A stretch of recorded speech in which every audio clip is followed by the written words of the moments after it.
Dios les bendiga, hermanos y hermanas. Bienvenidos a esta clase que es Antropología Bíblica. Hoy vamos a tratar acerca de la lección 5, la naturaleza del hombre. ¿Sí?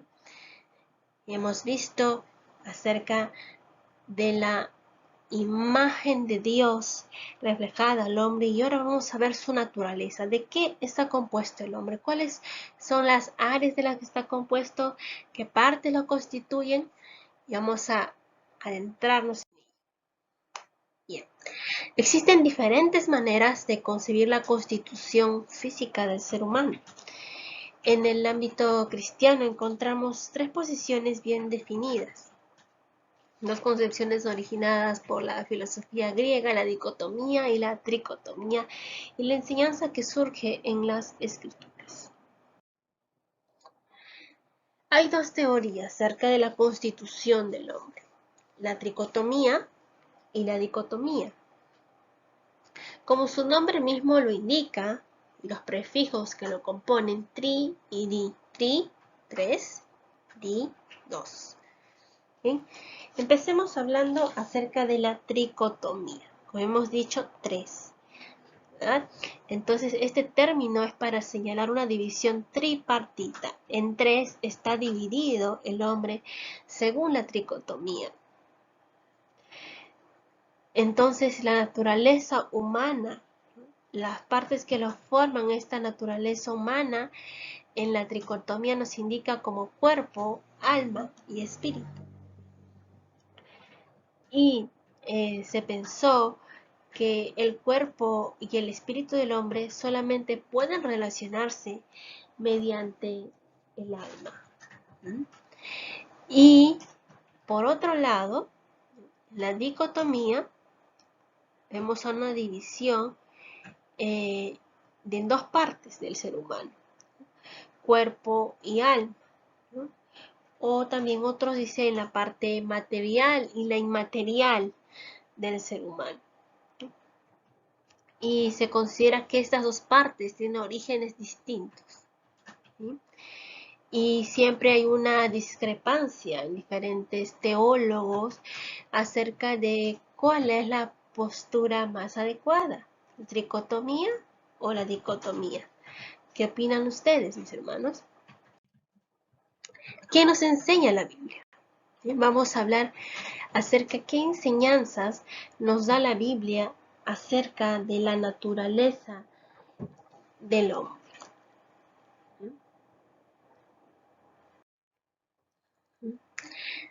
La Escritura afirma repetidamente que el ser humano posee dos elementos esenciales, lo material y lo inmaterial. ¿No? Lo material, nuestro cuerpo físico, ¿no? Es, la palabra dice el cuerpo, y el alma, ¿no? Y lo inmaterial, vamos a decirlo, ¿no? Y vamos a ir a Mateo 6:25. Vamos a buscar en nuestras Biblias Mateo 6:25. ¿Qué nos dice Mateo 6:25? ¿Qué es lo que defiende la palabra misma? Dice, por tanto, os digo, no os afanéis por vuestra vida, qué habéis de comer o qué habéis de beber, ni por vuestro cuerpo, qué habéis de vestir. ¿No es la vida más que el alimento y el cuerpo más que el vestido? Señalan que hay una parte inmaterial, ¿no? Que hay una parte material como es el cuerpo de la que nosotros nos preocupamos, de estar vestidos, de comer, de poder tener nuestras necesidades básicas para nuestra subsistencia, pero que eso no es lo único, ¿no?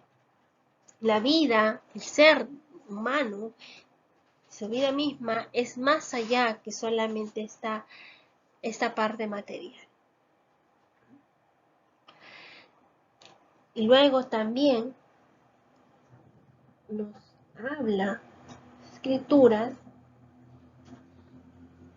acerca habla de otro asunto muy importante en Mateo 10:28. Dice la palabra del Señor: y no temáis a los que matan el cuerpo, mas el alma no pueden matar. Temed más bien a aquel que puede destruir el alma y el cuerpo en el infierno. Aquí nos menciona estas dos áreas nuevamente, ¿no? Nos indica que no solamente debemos estar enfocados en un cuidado personal, físico, ¿no? Sino más bien dice que no debemos de tener solamente ese temor a tener una aflicción física, sino más bien a que nuestra alma, ¿no?, y todo nuestro ser sea llevado al infierno, ¿no? Es decir, preocupémonos más, nos dice el texto, de lo celestial, de esta parte inmaterial de nosotros. Y dice aquí también, continuamos con esta reflexión, aun cuando se indica que hay dos elementos en el hombre, así lo indica, la Biblia reconoce la unidad orgánica del ser humano.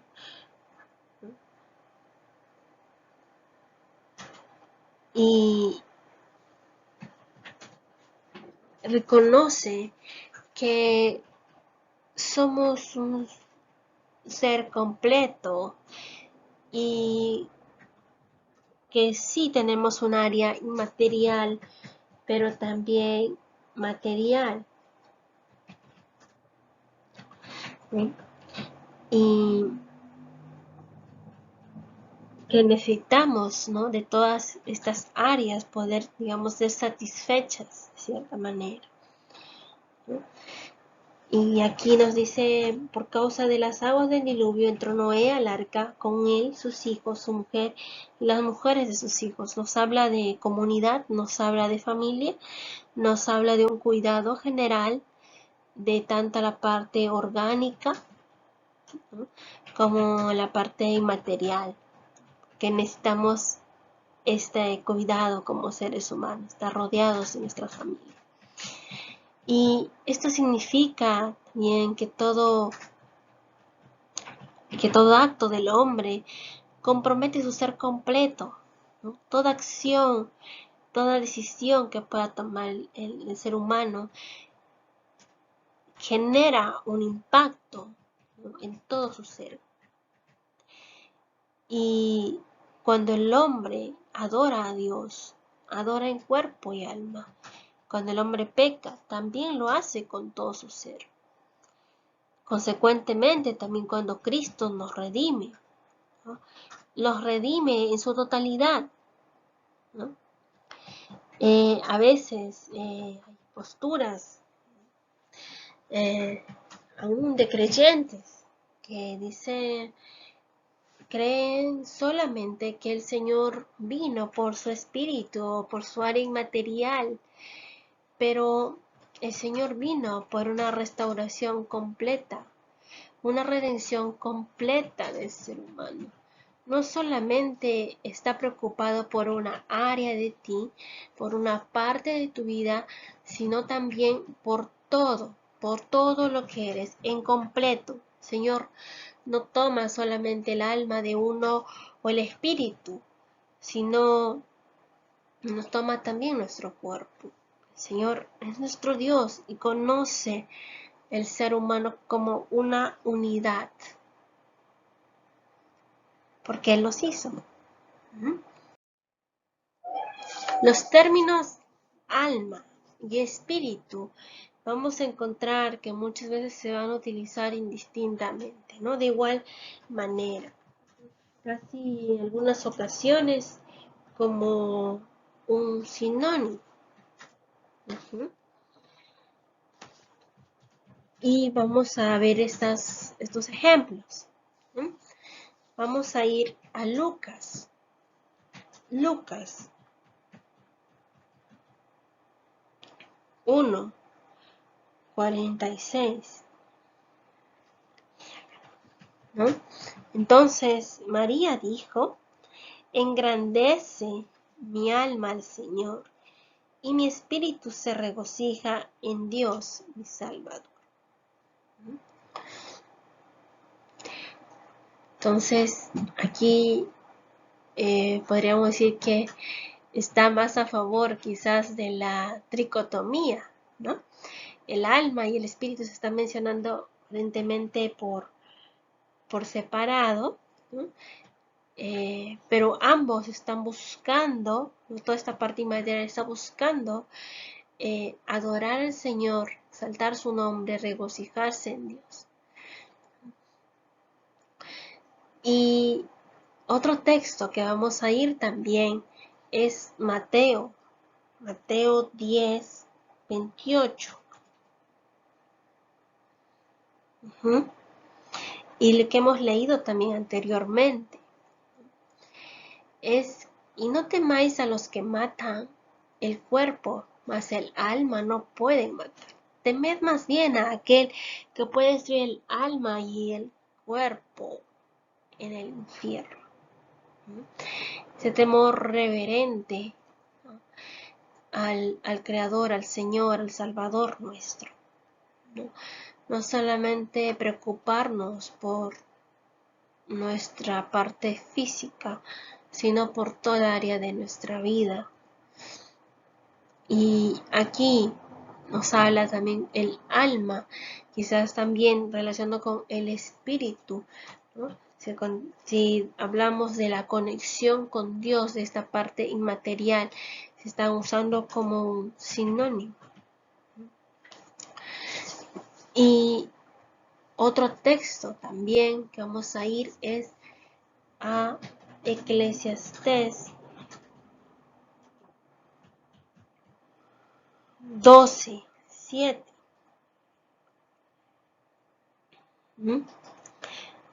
Y el polvo vuelve a la tierra como era, y el espíritu vuelve a Dios que lo dio. Aquí también observamos que también hay un uso indistinto de alma y espíritu, ¿no? Quizás podremos decir que también está los dos juntos en una misma palabra, se está juntando ambos, ¿no? La parte inmaterial. Nos habla de cuando vamos a fallecer, nuestro cuerpo va a ser sepultado. Vamos a volver, ¿no? A ser polvo.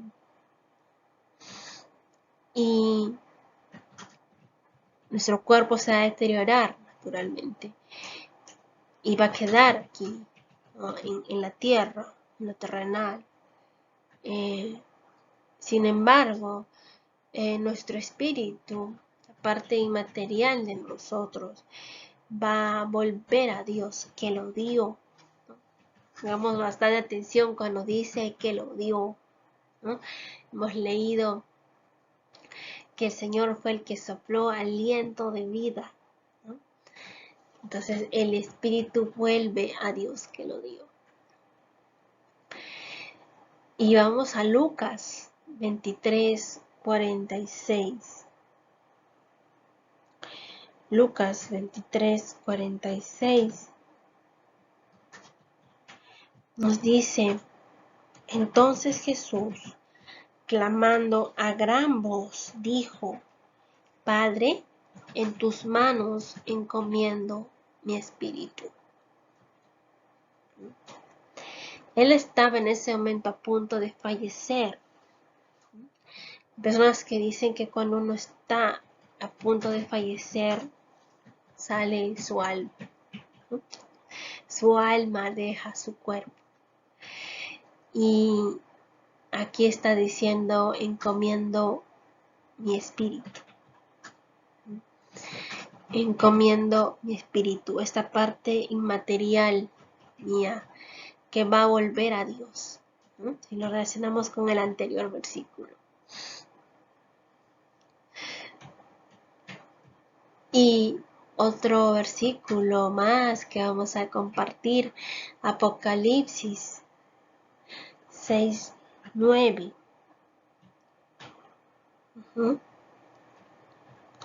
Dice, cuando abrió el quinto sello, vi bajo el altar las almas de los que habían sido muertos por causa de la palabra de Dios y por el testimonio que tenían.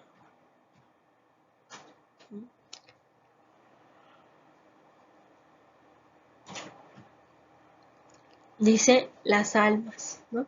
Y acá también puede ser un uso de sinónimo, ¿no?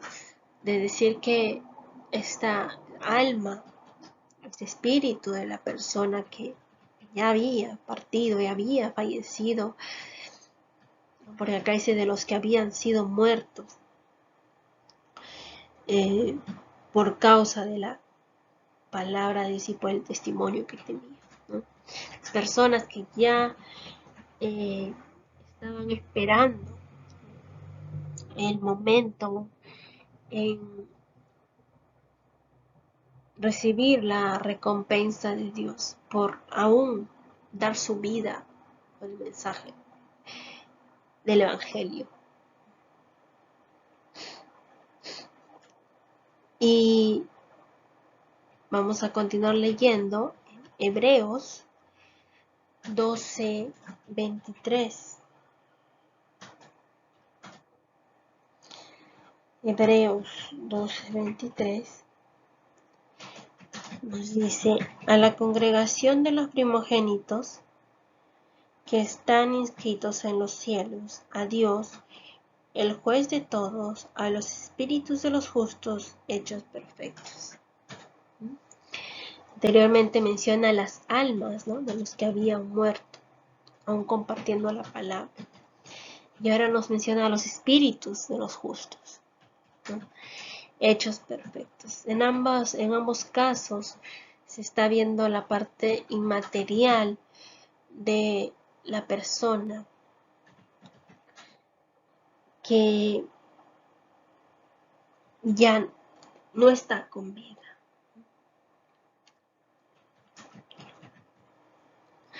que está aguardando en la espera de recibir la recompensa. El hombre es un ser moral. Sí, el hombre es un ser moral. Lo dialogamos en la anterior clase. ¿Recuerdan cuando hablábamos acerca de la imagen de Dios y mencionábamos que una de las cualidades era el ser moral? Y en este sentido, continuando con esta línea de pensamiento, vamos a ver que el hombre está facultado para distinguir entre lo bueno y lo malo. Es un ser moral y a la vez un ser intelectual que puede diferenciar entre lo justo y lo injusto. Por lo tanto, es responsable de su conducta. Romanos 2, del 2 al 16, del 12 al 16, nos dice, porque todos los que sin ley han pecado, sin ley también perecerán, y todos los que bajo la ley han pecado, por la ley serán juzgados. Porque no son los oidores de la ley los justos ante Dios, sino los hacedores de la ley serán justificados. Porque cuando los gentiles que no tienen ley hacen por naturaleza lo que es de la ley, estos, aunque no tengan ley, son ley para sí mismos, mostrando la obra de la ley escrita en sus corazones, dando testimonio su conciencia y acusándoles o defendiéndoles en sus razonamientos. Qué importante. Y nos detenemos en esta parte Dice el 16, en el día en que Dios juzgará por Jesucristo los secretos de los hombres conforme a mi evangelio. Tremendo. Y el versículo 15 dice algo importante. Dice, mostrando la obra de la ley escrita en sus corazones. Es decir, este sentido de qué es lo justo, qué no es qué no es correcto, qué es correcto. Está, ¿no? Está escrito esta ley moral en nuestros corazones. Y dice, da testimonio su conciencia. ¿No? Conciencia dice, esto está mal, esto no es justo, esto no es adecuado.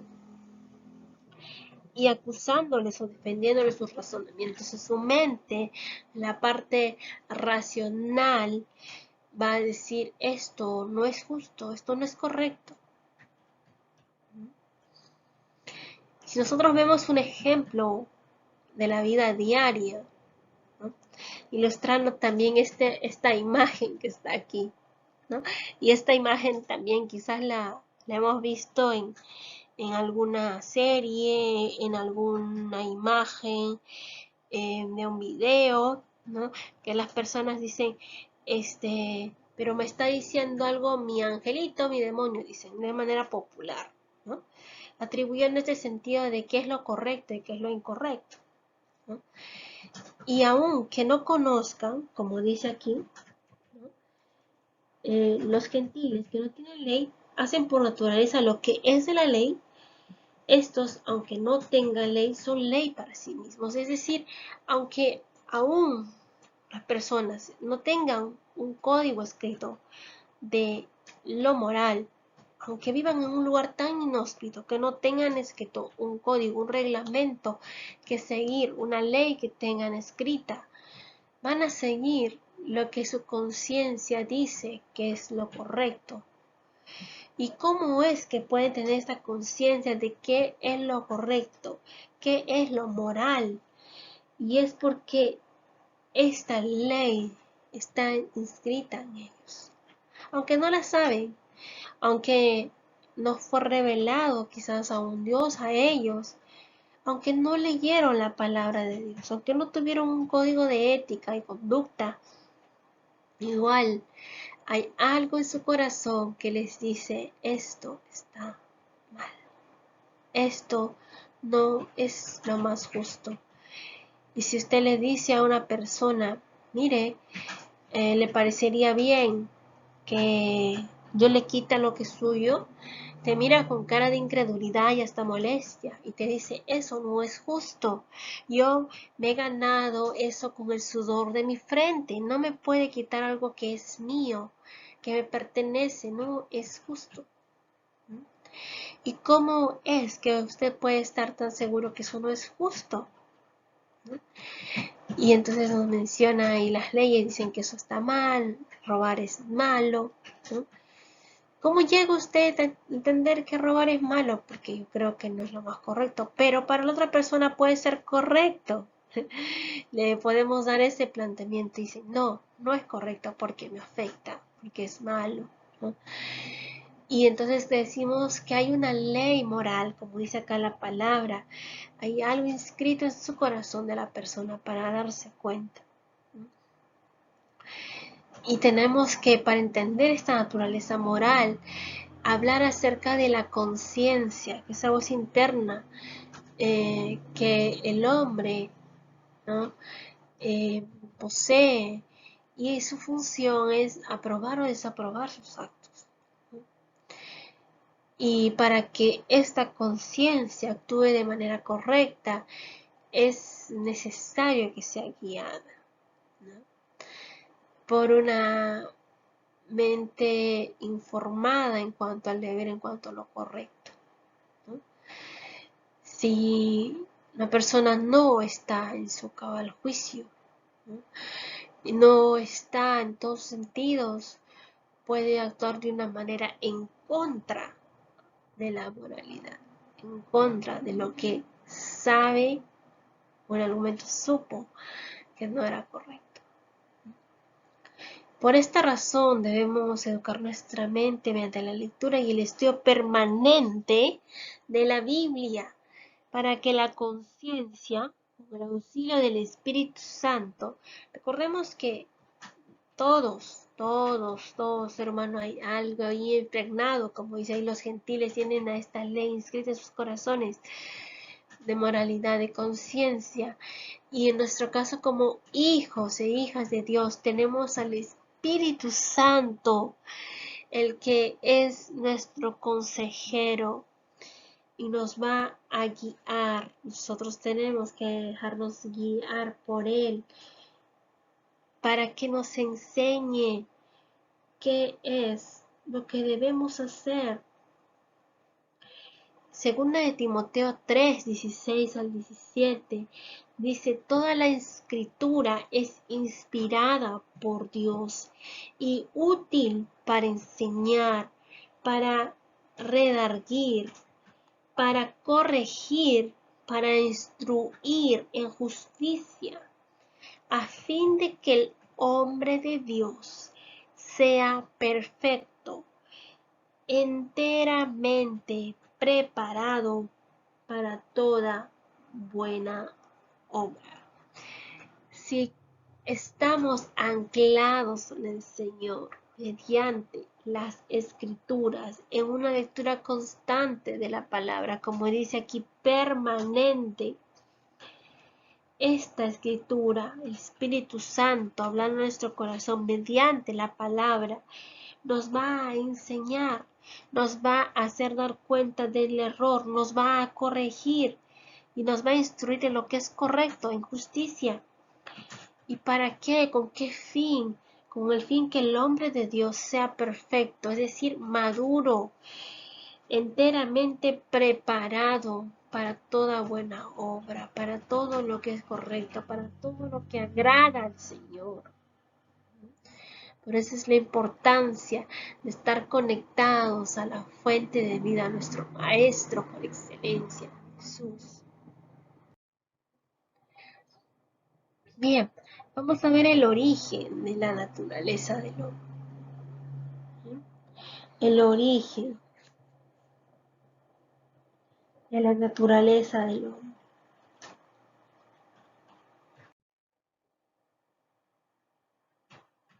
¿Qué observamos aquí? Tierra, ¿no? Según Génesis 2:7, la parte material del hombre fue creada del polvo de la tierra. Pero de la parte inmaterial no se nos dice que haya sido creada por Dios, un aspecto de moldeamiento quizás, de que haya sido hecho de algún material existente, porque no es algo físico, ¿no? Es decir, que la parte inmaterial del hombre no se originó mediante un acto de creación. Es decir, no hay algo palpable, se podría decir de esa manera, sino mediante un acto de transmisión. Puede que haya estado presente y activo algún elemento de la creación, pero es evidente que el hombre llegó a ser un ser vivo, un aliento de vida mediante el soplo divino, y por lo tanto su parte inmaterial es más increada que creada. ¿Qué quiere decir estas palabras? Su parte inmaterial es transmitida por Dios, expuesta por Dios.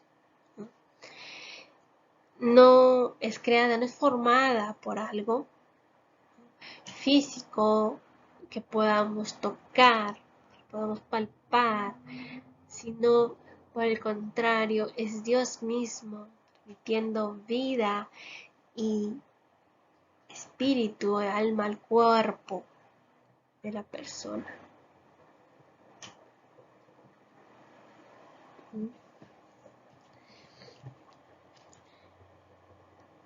En este mismo pensamiento vamos a continuar hablando acerca de elementos constitutivos del ser humano.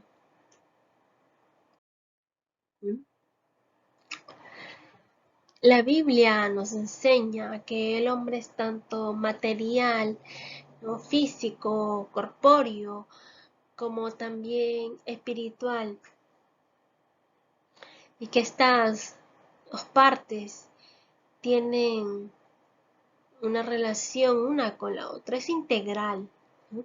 No es que estamos partidos, ¿no? Cada parte está por un lado, no somos todo uno, y esta está en una relación estrecha cada parte de uno, si podríamos decirlo así. El cuerpo es el vehículo para la expresión del alma, es bueno en sí mismo. Sin embargo, surge la pregunta, ¿hay dos partes en lo inmaterial del hombre, alma y espíritu?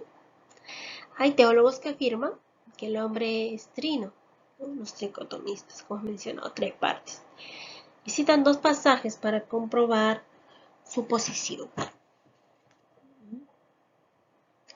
Uno de ellos está en 1 Tesalonicenses 5:23, que nos dice: y el mismo Dios de paz os santifique por completo todo vuestro ser, dice, espíritu, alma y cuerpo, sean guardados irreprensibles para la venida de nuestro Señor Jesucristo. Y otro texto en Hebreos 4:12 nos indica: porque la palabra de Dios es viva y eficaz, y más cortante que toda espada de dos filos, y penetra hasta partir el alma y el espíritu, las coyunturas y los tuétanos, y discierne los pensamientos y las intenciones del corazón. Y acá nos menciona, ¿no?, estas tres partes: espíritu, alma y cuerpo. Y también nos indica alma, el alma y el espíritu, mencionan en Hebreos 4:12.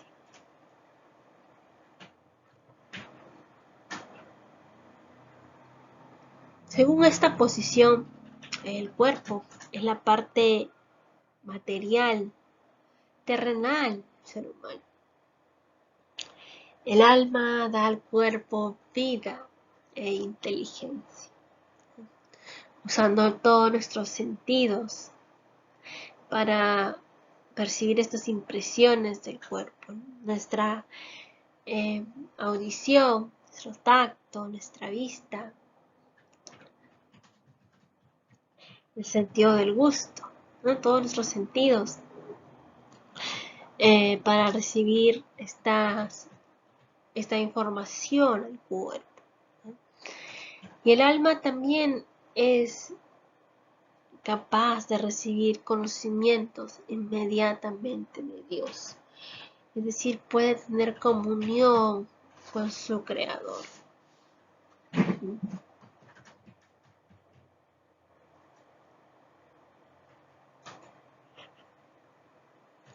Hay algunos que estos dos versículos indican que el contexto es otro y que se debería usar como que espíritu, alma y cuerpo se refiere a que el ser humano esté en tres partes, de que aquí hable del alma y el espíritu, entonces son dos cosas completamente diferentes. Ellos dicen: no, no es así, ¿no? Que no es que esté hablando de la naturaleza del hombre, dicen, ¿no? Sino que está hablando al inicio de su santificación, y después en Hebreos está hablando de la eficacia de la palabra, dice, ¿no? Y nos dice que no está hablando de la naturaleza de la persona. Pero algo que sí o sí entendemos el texto es que la parte integral del ser humano, que no hay una parte específica, sino todo su ser, tiene que estar en comunión con Dios, sea aquella solamente una parte material, inmaterial, o sea que sí estemos divididos como espíritu, alma y cuerpo. Lo importante es que estemos del lado del Señor.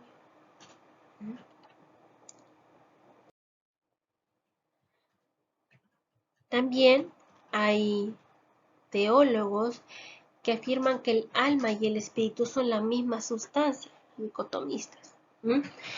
Dios sopló en el hombre un solo principio de vida, se llama alma o espíritu. Otros dicen, no, parece que los términos alma y espíritu se emplean de manera igual, intercambiable, ¿no? Entonces por eso están a favor de la dicotomía, ¿no? Esta parte material y esta parte inmaterial, ¿no? Aquí nos menciona pasajes bíblicos acerca de este punto importante.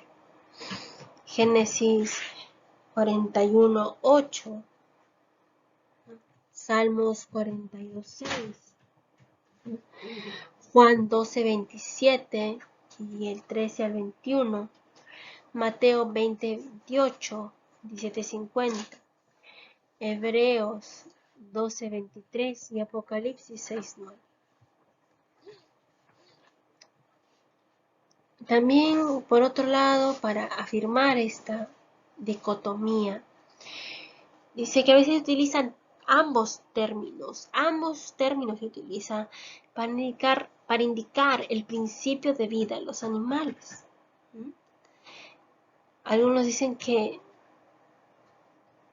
el espíritu y el alma de los animales es irracional y no moral.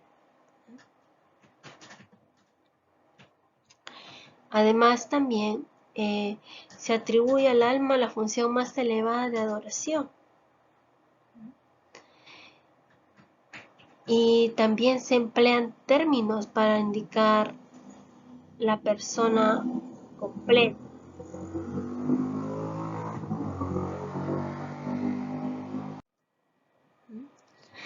Entonces, en este sentido, hablamos acerca de diferentes textos en los que los dicotomistas se han amparado para decir solamente hay dos partes del ser humano. ¿Cómo explican los dicotomistas los dos versículos que mencionan el alma y el espíritu? En la cita bíblica de 1 Tesalonicenses 5:23, ¿no?, dicen que la sana hermenéutica exige examinar lo que se llama analogía de la escritura o contexto general de la Biblia. Romanos 8:10, 1 Corintios 5:5, 2 Corintios 7:1. Lo que hace el apóstol Pablo en 1 Tesalonicenses 5:23 es el énfasis de cómo enteramente debe manifestarse la sanidad cristiana en todo nuestro ser, sin pretender una dicotomía, ¿no? Estuvimos hablando ya al respecto.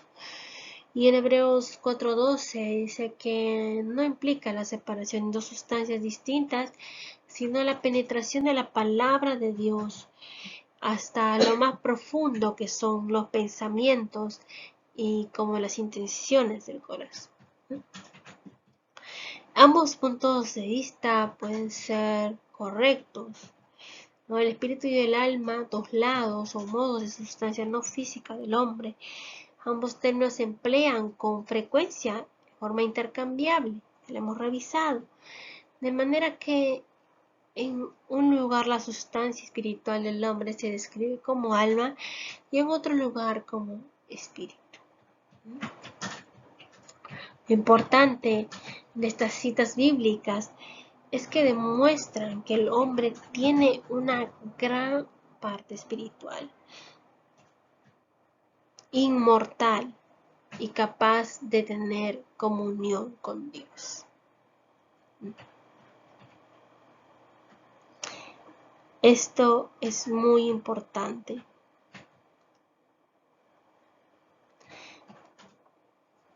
Inmortal. ¿Sí? Y capaz de tener comunión con Dios. El cuerpo es una morada terrestre en que habita el espíritu.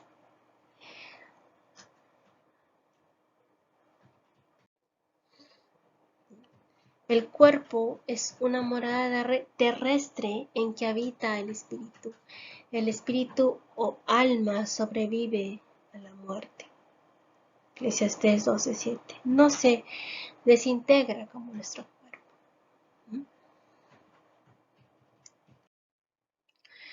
Un estudio bíblico teológico del tema. El alma, en hebreo es nefesh, espíritu es ruach, ruah. El alma en griego, ruah, psique, sobre todo se utiliza más. El espíritu es neuma. Existe la más estrecha relación entre el espíritu humano y el espíritu de Dios. El alma puede perderse, pero no se dice lo mismo del espíritu. Según Mateo 10:28, el alma puede ser destruida, puede ser muerta.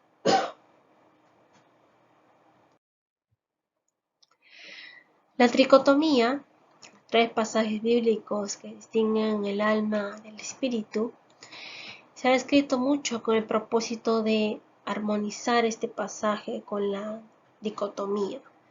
Pero en este esfuerzo se pasa por alto 1 Corintios 15:35. Se habla del cuerpo animal y se refiere al cuerpo presente, el cual se dice se adapta al alma, en contraste con el cuerpo futuro, el cual se adaptará al espíritu. El cuerpo futuro ha de ser como el cuerpo glorificado de Cristo. La diferencia entre el cuerpo presente, corruptible, vergonzoso, débil y adaptado al alma, y el cuerpo resucitado, incorruptible, glorioso, poderoso, adaptado al espíritu. Esto indica cuál es el concepto y la capacidad del alma en contraste con el concepto y la capacidad del espíritu. Se dice que el alma se puede perder, pero no se dice que se puede perder el espíritu. Se dice que el espíritu de los justos hechos perfectos, no se dice las almas de los justos hechos perfectos. En Juan 19:30 Jesús entregó el espíritu. Y según Mateo 20:28, el Hijo del Hombre vino para dar su psique, ¿no? Y no su neuma. El neuma, espíritu, tiene una relación con Dios diferente de la que tiene con el psique, el alma. El espíritu, neuma, es el soplo de Dios en la criatura, el principio de la vida que se deriva de Dios. El alma, psique, es la posesión individual del hombre, aquello que lo distingue a un hombre de otro, y de la naturaleza inanimada. El hombre no es un espíritu, sino que tiene un espíritu, es un alma. El alma que brota del espíritu existe continuamente por medio de él. Descansa su individualidad, en el caso del hombre, su personalidad, su yo, su ego. Se nos advierte que podemos ser dominados por un espíritu malo, pero no por un alma mala. Qué detalle importante, ¿verdad? En conclusión, vamos terminando. El alma, aunque es idéntica con el espíritu y a veces se usa de manera intercambiable, otras de diferente manera, tiene algunos matices de significado que no los tiene el espíritu. Ella representa al individuo. El hombre es espíritu por cuanto depende de Dios. El hombre es un alma porque, a diferencia de los ángeles, tiene un cuerpo que lo relaciona con la tierra. Así, por ejemplo, su cuerpo lo relaciona con el mundo externo, su alma lo relaciona consigo mismo, su espíritu lo relaciona con Dios. La tricotomía cierto, tiene un trastorno de pensamiento griego. Esto se originó en la filosofía griega que concebía la relación entre el cuerpo y el espíritu del hombre, respectivamente, según la analogía de la relación mutua entre el universo material y Dios. Así como Dios y los hombres pueden relacionarse a través de un intermedio, Dios, espíritu, hombre, así también los seres humanos mantienen sus relaciones vitales mutuas por medio de un tercer elemento, que es el alma. No debemos olvidar que la Biblia no es un libro de definiciones, ¿no? Hay quienes se impresionan por las distinciones, ¿no? Porque aquí dice alma, allá dice espíritu. Hay quienes se impresionan también por las similitudes, ¿no? Porque algunas veces la Biblia le asigna la similitud a la misma palabra, ¿no? Y otras veces también le asigna diferentes significados, ¿no? La Biblia usa esos términos en forma intercambiable, como ya hemos dicho, y apoya esta parte de que hay dos áreas, ¿no? Como dicotomía, ¿no? Dos partes, material e inmaterial. También la tricotomía, que habla del cuerpo, alma y espíritu. La distinción entre alma y espíritu es incomprensible muchas veces. Y muchas veces no tendremos quizás la respuesta más correcta, pero podremos acercarnos a lo que dice la palabra. Es lo más importante, que estemos centrados en la palabra. Se emplea el concepto espíritu para indicar la parte inmaterial del hombre. También el término alma se emplea de la misma manera. A veces se usa de manera paralela. Asimismo, los vocablos espíritu y alma tienen las mismas funciones. Comparar. Vamos a comparar Mateo 26:38.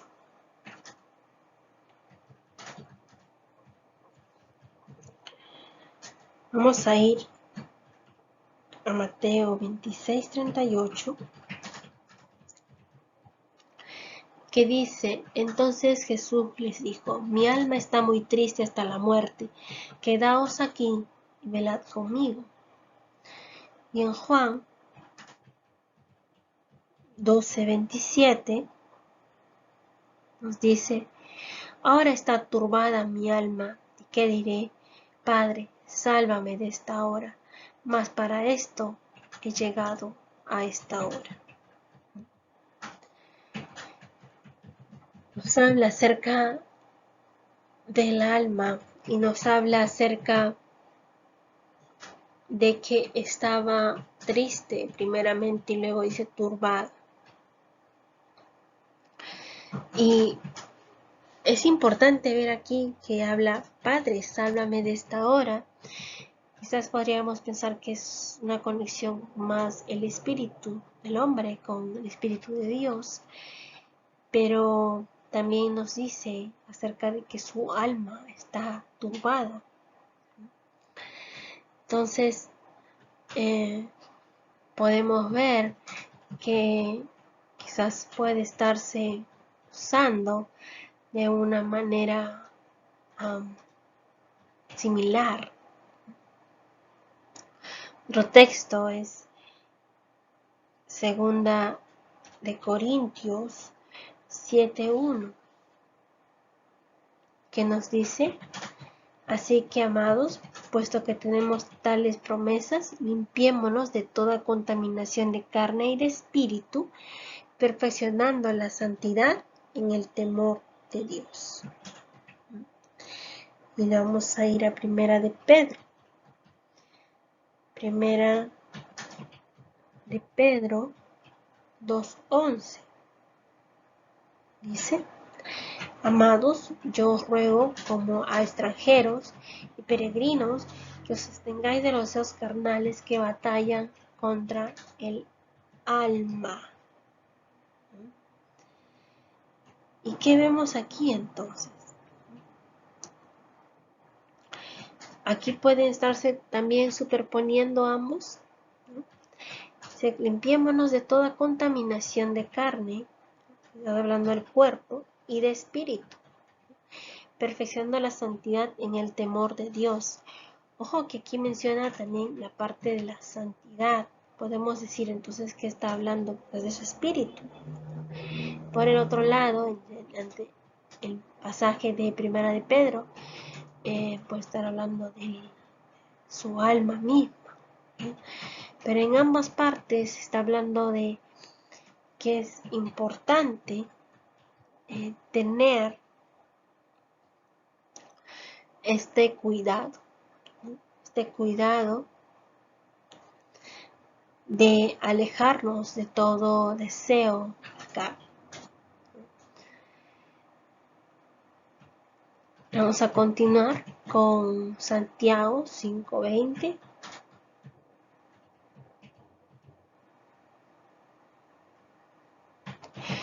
Sepa que el que haga volver al pecador del error de su camino, salvará de muerte un alma y cubrirá multitud de pecados.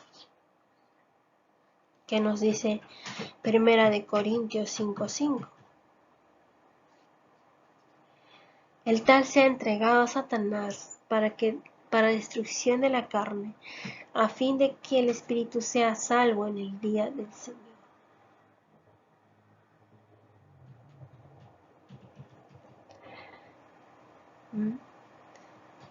Qué tremendo. Y acá sanciona todo acto de fornicación. Y en el otro texto de Santiago 5:20 nos habla acerca de hacer volver a la persona de su mal camino.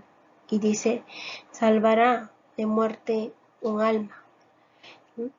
Y sí, puede haber una muerte física, muerte también espiritual, ¿no? Salva de muerte su alma. Esa comunión con Dios que tiene que ser restablecida luego que la persona falla, peca. La Biblia, a los que parten de esta vida, que mueren, Dios les designa como almas y otra vez como espíritu, ¿no? Ya hemos leído anteriormente los espíritus de los justos, por ejemplo, que mencionaba. Y también que el alma también, ¿no? Podía ser juzgada, ¿no? Entonces nos trae en análisis de decir que estos términos a veces se pueden usar de maneras similares. Las escrituras nos presentan a Dios como poseen espíritu y alma. Vamos a Isaías 42:1.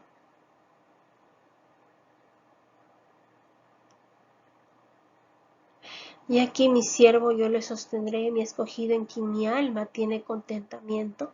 He puesto sobre él mi espíritu. Él traerá justicia a las naciones.